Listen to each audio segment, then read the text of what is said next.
अस्सलाम वालेकुम। तो आज का हमारा टॉपिक है अपेंडिकुलर कार्सिनोमास। अपेंडिकुलर कार्सिनोमा में हमने याद रखना है कि इसके अंदर जो कार्सिनोमा होता है वो कौन सी टाइप का होता है और उसकी मोस्ट कॉमन टाइप अपेंडिक्स ही होती है। तो फर्स्ट ऑफ ऑल आपको इतना पता होना चाहिए कि इसके अंदर कार्सिनॉइड टाइप का ट्यूमर होता है, कार्सिनॉइड ट्यूमर होगा और इसकी मोस्ट कॉमन टाइप अपेंडिक्स होती है। बट जब तक पेशेंट को सिम्टम्स आते हैं तब तक ये ट्यूमर मेटास्टाइज हो चुका होता है। तो मेटास्टाइज होने के बाद फर्स्ट ऑफ ऑल तो ये लंग्स में इन्वेट करेगा। तो जब लंग्स में इन्वेट करता है तो हमें चेरी रेड स्पॉट्स मिलते हैं, चेरी रेड फाइंडिंग मिलती है।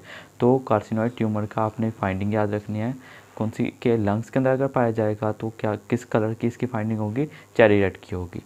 अब इसका ट्यूमर का क्या फीचर क्या होते हैं कि इस ट्यूमर के अंदर हमारे जीआईटी ट्रैक से, इंटेस्टाइन से जो सेरोटोनिन है उसकी सिक्रीशन ज़्यादा हो जाती है। हम इसके अंदर सिक्रीशन होती है किसी चीज़ के हार्मोन, कौन से हार्मोन की, सेरोटोनिन हार्मोन की।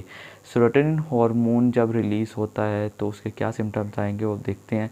तो उससे पहले आपको इतना पता होना चाहिए सेरोटोनिन हार्मोन जो सेरोटोनिन है उसका दूसरा नाम होता है H5HIAA, मतलब 5 हाइड्रोक्सी आइडोल एसिटिक एसिड, या उसका दूसरा एक नाम है 5HT, 5 hydroxy tryptophan. 5 hydroxy tryptophan याद रख लें क्योंकि इस डिज़ीज़ के अंदर जो ट्रिप्टोफन होता है वो जो अमाइनो एसिड होता है किस में कन्वर्ट हो जाता है, सेरोटोनिन के अंदर। तो पेशेंट की बॉडी के अंदर ट्रिप्टोफन की डेफिशिएंसी हो जाती है।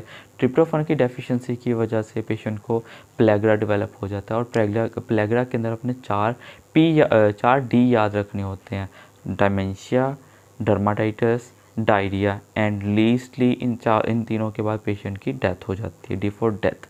तो ये पॉइंट्स आपने बिल्कुल नहीं भूलने। अब इसके सिम्टम्स देख लेते हैं। ये याद रखना है जब तक ये कार्सिनोइड ट्यूमर जब तक ये मेटास्टाइज नहीं होता, मेटास्टाइज तब होने के बाद पेशेंट को सिम्टम आते हैं, उससे पहले पेशेंट को सिम्टम्स नहीं आते हैं। तो जब ये मेटास्टाइज होगा फर्स्ट ऑफ ऑल ये कहाँ पे जाएगा, पोर्टल वेन के थ्रू इनटू अ लिवर और फिर वहाँ से मेटास्टाइज होगा। अब उसके सिम्टम्स क्या आएंगे, सिम्टम्स में आपने याद रखना है वेजो कंस्ट्रिक्शन होगी, लंग्स की इन्वॉल्वमेंट होगी, वेजो कंस्ट्रिक्शन होगी, ऐसे पेशेंट को प्रेजेंट करेगा जैसे एस्थमा है। उसके बाद अगर इंटेस्टाइन की इन्वॉल्वमेंट है तो इंटेस्टाइन के अंदर ये मोटिलिटी का इन्हांस कर देगा, मोटिलिटी इंक्रीज़ होगी तो पेशेंट को डायरिया डेवलप हो जाएगा। डायरिया पेशेंट को ये वेजो डायलेशन कॉज करता है। फेशियल मसल्स के जो फेशियल वेन्स हैं वो डायलेट होंगी, पेशेंट को फेशियल फ्लशिंग हो जाएगी। तो इसके अंदर फेशियल फ्लशिंग देखने को मिलेगी, एस्थमेटिक सिम्टम्स होंगे और साथ में डायरिया होगा। एंड लीस्ट लाइकली क्या होगा, जब हार्ट की इन्वॉल्वमेंट होगी तो इसके अंदर ट्राइकास्पिड वॉल जो है वो डैमेज करेंगे। ट्राइकास्पिड वॉल डैमेज होने की वजह से ट्राइकास्पिड रिगर्जिटेशन होगी एंड उसके अकॉर्डिंग उसके सिम्टम्स आएंगे। तो ये कुछ सिम्टम्स आपने याद रखने हैं, सेरोटोनिन की facial flushing, diarrhoea and broncho constriction, मतलब एस्थमेटिक सिम्टम्स, ये सिम्टम्स आएंगे। अब बॉडी के अंदर सेरोटोनिन ज़्यादा होता है तो उसको हम सेरोटोनिन सिंड्रोम कह देते हैं। सेरोटोनिन सिंड्रोम के 3 फीचर्स हैं, 3 सिम्टम्स आते हैं।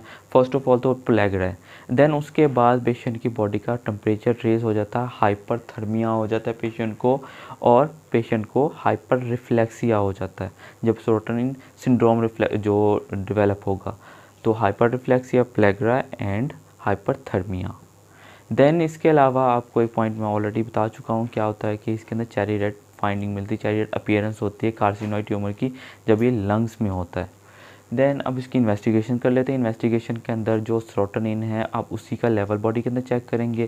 सेरोटोनिन का मार्कर जो HIAA है, 5 हाइड्रोक्सी आइडोली एसिटिक एसिड, आपने वो उसका लेवल चेक कर लेना है बॉडी के अंदर, ब्लड के अंदर भी चेक कर लेना है और यूरिन के अंदर भी, दोनों के अंदर चेक करना है। बेस्ट इनिशियल टेस्ट ये होगा। अगर ये रेस होगा देन हम फर्दर इन्वेस्टिगेशन करेंगे। और मोस्ट एक्यूरेट टेस्ट क्या होगा, मोस्ट एक्यूरेट टेस्ट हम ऑक्ट्रियोटाइड स्कैन करते हैं जिससे हमें पता चल जाएगा कि सेरोटोनिन सिंड्रोम है या नहीं है। एंड देन उसके बाद मेटास्टाइज देखने के लिए कि कहाँ हुआ है या नहीं, तो उसके लिए हम CT स्कैन करवाते हैं। मेनली मेटास्टाइज्ड एरिया कहाँ होगा, लंग्स के अंदर होगा।